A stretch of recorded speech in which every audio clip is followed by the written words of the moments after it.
What are you still doing here? Will you get up, go outside and smile to our guests downstairs? If they notice anything, I will deal with you. Everyone admired our perfect marriage, but behind closed doors, I was living in fear. The women in our church would sigh whenever Jerry walked in on a Sunday morning. Tall, clean-shaven, smelling like expensive cologne, his white abada pressed to perfection. And me beside him, Vanessa, his wife, smiling, always smiling. "Look at them," Sister Ngozi would whisper to Sister Amaka. "That is how marriage should look. God-fearing, beautiful, united." They would clap for us, literally clap, like we were a performance. And maybe that is exactly what we were. Our Instagram page had over 40,000 followers. Jerry ran it himself. Every Sunday, he would take our photo outside the church gate, me in my lace, him in his agbada, and the caption was always something like, "Grateful for this woman God gave me. She is my peace." The comments would flood in, heart emojis, fire emojis, women tagging their husbands saying, "This is what I want," men tagging their wives saying, "See how a real man treats his queen." I remember reading those comments in the bathroom at night, sitting on the cold tile floor, pressing a cold towel to my wrist where he had grabbed me so hard that morning that I could still see the marks of his fingers.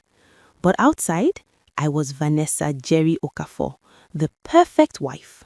I had learnt very early in our marriage that Jerry did not need a wife. He needed a prop.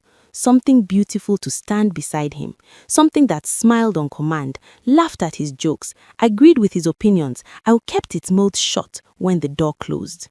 I was that thing. For 4 years, I was that thing. The first time he raised his voice at me, we had been married for 3 months. I had forgotten to press his second shirt for an important meeting. He stood in our bedroom, looked at me with those eyes, cold, empty eyes that nobody else ever saw. And he said, "Vanessa, you are useless, you know that. Completely useless." I thought it was stress. I told myself it was stress. The second time, I told myself it was my fault. By the 10th time, I had stopped counting.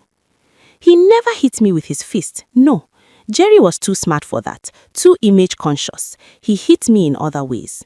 He would go 3 weeks without speaking to me inside our own house. He would take my phone at night and check every message, every call, every contact. And if he found anything he did not like, even a message from my own cousin, the punishment would begin. Silence. Cold, suffocating silence that was louder than any slap. He controlled our money. I had to ask him before buying sanitary pads. I had to explain every kobo I spent. I had a degree in accounting. I had worked for 6 years before I married him. But Jerry made sure I left my job after our wedding. "My wife does not need to work," he told people. "I take care of her." And people applauded him for that too. My mother called me every Sunday after church. "How is Jerry? How is your home?" And I would say, "Fine, Mama. Everything is fine." Because what was I going to say? That the man she danced for at our wedding, the man she told her friends was God's best for my daughter, was slowly, quietly breaking me into pieces? She would not believe me. I knew she would not believe me. Jerry was too charming, too respected, too perfect in public. So I smiled. And the 40,000 followers kept liking our photos. And nobody, not one person, ever thought to ask if I was okay. There's a particular kind of loneliness that comes from suffering in a house full of everything. We had a 5-bedroom duplex in Lekki, marble floors, a generator that never failed, a gateman, a cleaner, a cook. People would drive past our house and point. I heard our neighbor's wife tell someone once, "That is Jerry Okafor's house. The man is doing well." Oh. But inside that beautiful house, I was dying slowly. The worst period was when I got pregnant. We had been trying for 2 years, and when it finally happened, I was so happy that for 1 week I forgot everything. I thought, maybe this is it. Maybe a baby will change things. Maybe he will soften. I told him on a Friday evening. I made his favorite, ofe onugu with pounded yam, set the table properly, lit a small candle the way he liked. When he sat down, I put the pregnancy test on the table beside his plate and waited. He looked at it for a long time. Then he said, "Are you sure it is mine?" The question hit me like cold water. I sat there, unable to speak. I had never, not once in our entire marriage, given him any reason to ask me that. I had no friends he had not vetted. I had no life outside this house that he had not approved. I had nothing. But that was Jerry. That was how his mind worked. He always needed to remind me that I was suspect, that I was beneath him, that even my joy was something he could take away. I did not cry in front of him. I had learnt not to. I went to the bathroom, sat on the floor, that same cold tile floor, and I pressed my hand to my stomach, and I whispered to the tiny life inside me, "I will protect you. I promise I will protect you." And I made a decision. Not that day, but from that day. I started keeping records. I did not know why at first. Maybe it was the pregnancy hormones sharpening something inside me. Maybe it was the way he looked at that pregnancy test like it was an accusation. But I started writing things down in a small notebook I hid inside my Bible, because Jerry respected the Bible too much to ever touch it. Dates, words he said, things he did, injuries, even the small ones. And I started keeping my phone fully charged, recording app downloaded, hidden in the folds of my wrapper during our worst moments. I know how that sounds, like I was planning something, like I was scheming. Maybe I was. But when you are a woman in a house like mine, survival starts to look a lot like strategy. The pregnancy was difficult. I had terrible morning sickness in the first trimester, and Jerry's response was irritation. He did not want to hear about it. "Other women carry pregnancy and still do everything," he said one morning when I asked him to help me with something simple. "You are too dramatic, Vanessa." Dramatic. That was his favorite word for me. My pain was dramatic. My tears were dramatic. My silence was dramatic. Everything I did or did not do was wrong, dramatic, and inconvenience to the perfect life he was trying to build in public. At church, he would put his hand on my growing belly during praise and worship, and the whole congregation would say, "Ah, Brother Jerry, a man after God's own heart." And I would stand there beside him with his hand on my stomach, a stomach he had questioned, and smile. Smile, Vanessa, smile. But something was shifting inside me. With every month of that pregnancy, something was hardening, strengthening. I was no longer just surviving. I was watching, waiting. I did not know what I was waiting for. Then the invitation came. If this story is already touching your heart, you are not alone. Subscribe so you never miss a story like this. Our 5th wedding anniversary was Jerry's idea, of course. He planned everything himself, hired an event planner, booked the rooftop of a hotel in Victoria Island, sent out invitations to 200 people, family, friends, church members, his business associates, even some social media followers who had been with us from the beginning, as he called it. The theme was 5 years of grace. I almost laughed when I saw that. He bought me a dress. He chose it himself. Gold, floor length, beautiful. The kind of dress you wear when you want everyone looking at you. He also chose my jewelry, my shoes, my hairstyle. He showed the hairdresser a picture and said, "Make her look exactly like this." Not a suggestion, an instruction. On the evening of the event, he looked me over the way you inspect a car before a long journey, turned me around, checked every angle. Then he nodded and said, "Good, you look good." Not beautiful, not "I love you," just good, like I was an object that had passed quality control. We drove to the venue in silence. In public, he became a different man the moment we stepped out of that car. His hand found the small of my back. His smile came on like a switch. He opened the door for me, held my hand, whispered something in my ear, not words of love, just instructions. Smile more, Don't talk too much about your pregnancy discomfort, and don't embarrass me tonight. The guests cheered when we walked in. 200 people on their feet, music playing, a slideshow of our photos behind us on a massive screen. Every beautiful moment, every Sunday photo, every vacation. I watched myself on that screen and I almost did not recognize the woman smiling back. She looked so happy. My mother was there. She hugged me so tight and said, "Nem, look at you. See how God has blessed your home." My aunties were there, my old friends from university who had always said Jerry was a good catch. They were all there, dressed up, celebrating us. Celebrating a marriage that did not exist. Dinner was served, wine flowed. The MC made jokes. Then came the part of the evening Jerry had been preparing for all week, the testimony. He had told me about it beforehand. He wanted to stand up and give a testimony about their marriage, 5 years of God's faithfulness. He had even practiced some of it in front of me at home, asking me to clap at certain parts. I had sat there and watched him practice his lie. Now, the MC called him up, and Jerry walked to the microphone with that walk, that confident, slow, shoulder-back walk, and the room went quiet because when Jerry spoke, people listened. "Good evening, everyone," he said. "I want to start by thanking God." The crowd murmured in agreement. 5 years ago, I married my best friend. He turned and looked at me, and I could see the shine in his eyes, genuine shine, but not from love, from performance. He loved an audience more than he ever loved me. Vanessa has been my peace, my support, my backbone. This woman, he paused for effect, this woman has stood by me through everything. People were already wiping eyes. I sat at the table with my hands folded in my lap.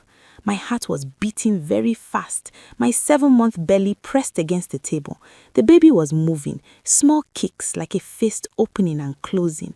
I put my hand on my stomach. I promised to protect you.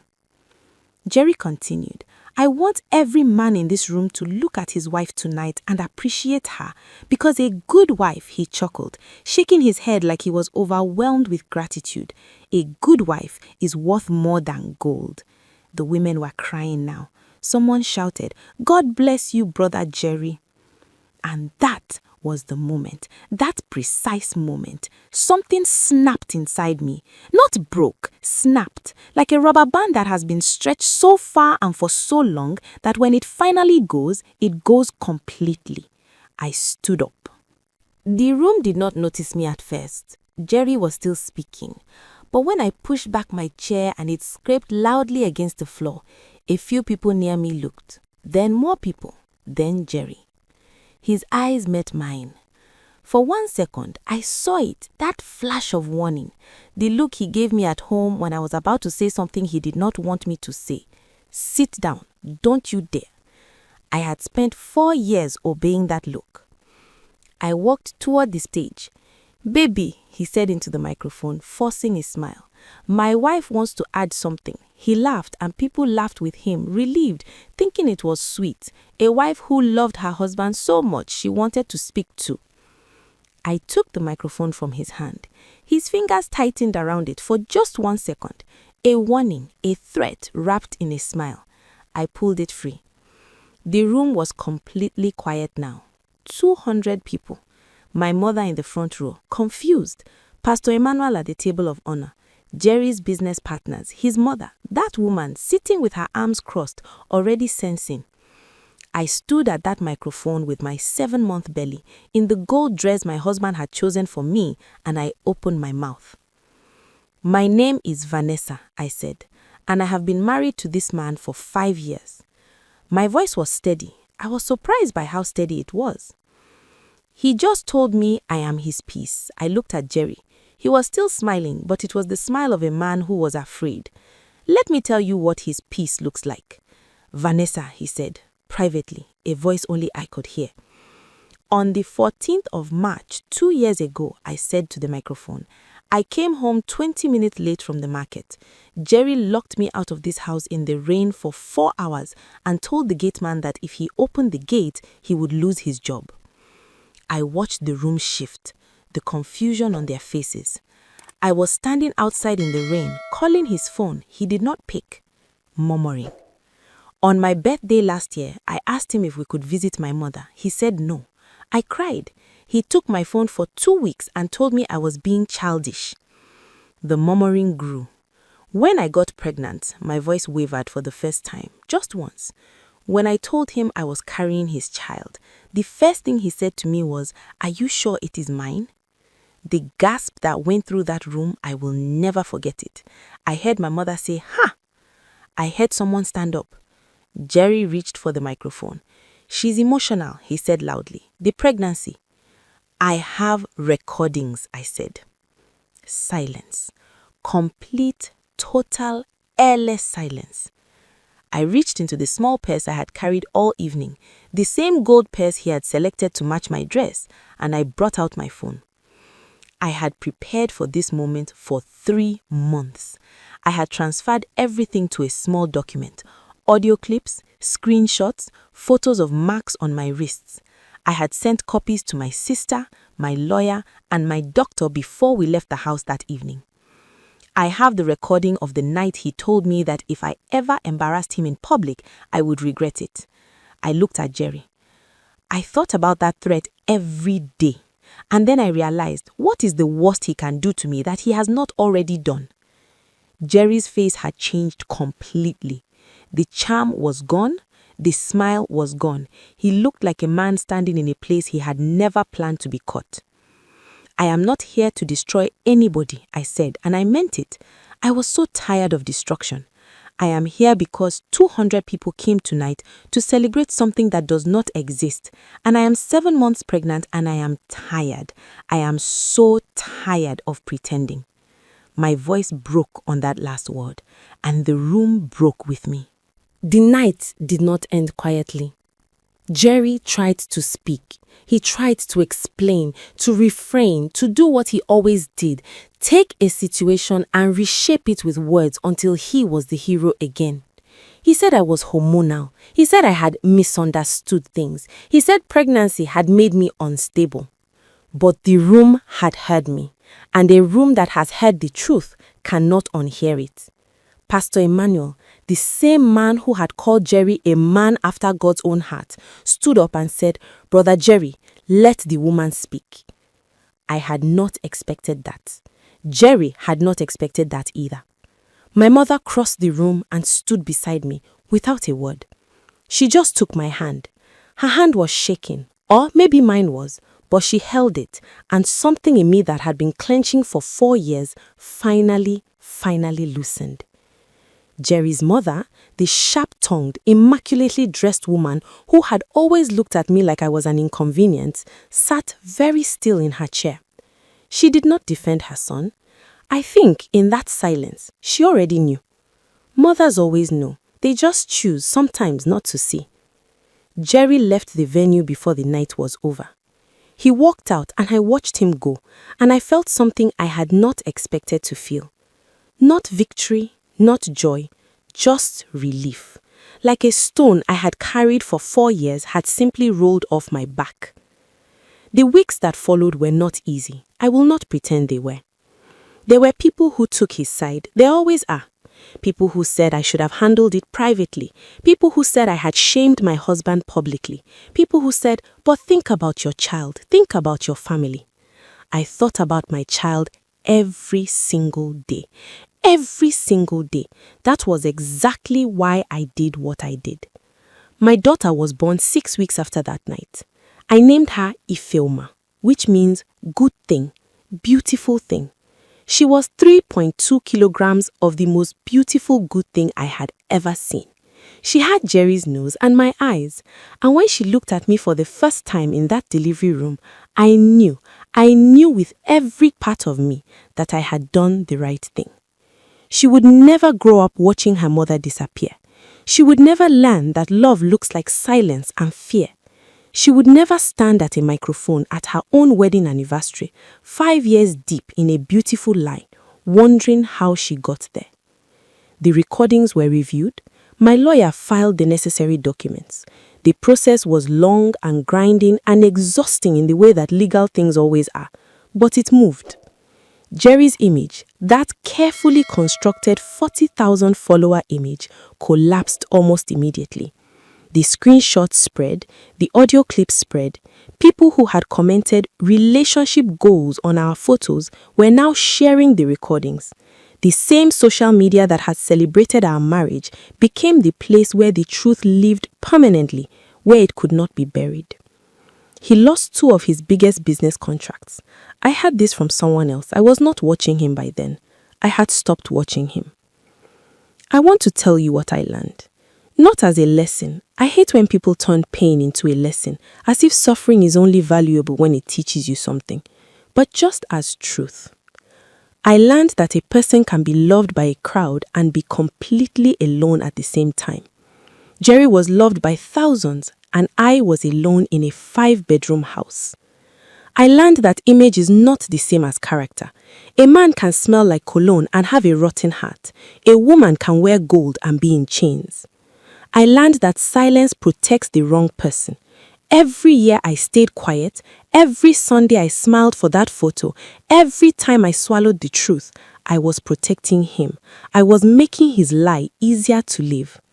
And I learned that speaking up, even when your voice shakes, even when you are 7 months pregnant and standing in a gold dress in front of 200 people, speaking up is not drama. It is survival. Ifelma is 8 months old now. She laughs at everything. She laughed this morning when I was eating and I spilled something. This big toothless laugh that came from her whole body. And I sat there on my kitchen floor, a different kitchen in a smaller apartment with no marble tiles and no gateman. And I laughed with her until I cried. Good crying. The kind that cleans you. 40,000 followers became 12,000 after the truth came out. People unfollowed the page. But I kept the page and I changed it. No more couple photos, no more grateful for this woman captions. Now it is just me and Ifelma. Small, ordinary moments. A baby laughing at spilled food. A sunrise through a window. The kind of life that does not look perfect because it is too busy being real. And every Sunday, I still dress up. I still go to church. But now, when I walk in, just me, just Vanessa, no performance, no prop, no smile on command, and I sit down and sing, something inside me sings too. For the first time in 5 years, it is not pretending. It is just me, and it is enough. It is more than enough.